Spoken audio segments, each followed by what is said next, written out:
Hello everyone, ఇప్పుడు నేను చెప్పబోయే రెసిపీ రైస్ కి చపాతీకి కరెక్ట్ అయిన జోడీ అంటే నమ్మండి.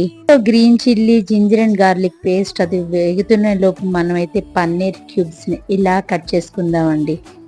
ఒక బౌల్ తీసుకొని పన్నీర్ క్యూబ్స్ వేసుకొని, క్యాప్సికమ్ కూడా చూడండి నేను క్లిప్ లో చూపిస్తున్నట్లుగా కట్ చేసుకొని, ఆనియన్, ఈ మూడిటికి చక్కగా ఒక కప్పున్నర పెరుగు వేసుకొని, సాల్ట్, కారం, గరం మసాలా, పసుపు వేసుకొని చక్కగా వాటిని బాగా కలుపుకొని ఒక 2 మినిట్స్ సైడ్ ఉంచుకొని, మనం ఇందాకలా ఫ్రై అవుతున్న వాటిలో కొంచెం వాటర్ యాడ్ చేసుకొని, దాంట్లో ఈ మిశ్రమాన్ని రెడీ చేసుకున్నాం చూడండి, అది వేయండి. వేసేసి చక్కగా అది మగ్గే వరకు మూత పెట్టండి. మీకేమైనా వాటర్ కొంచెం ఎక్కువ అనిపిస్తే కార్న్ ఫ్లోర్ కానీ శనగపిండి కానీ కొంచెం 1 టేబుల్ స్పూన్ కన్నా తక్కువ వేసేసి నీటిలో కలిపి వేయండి.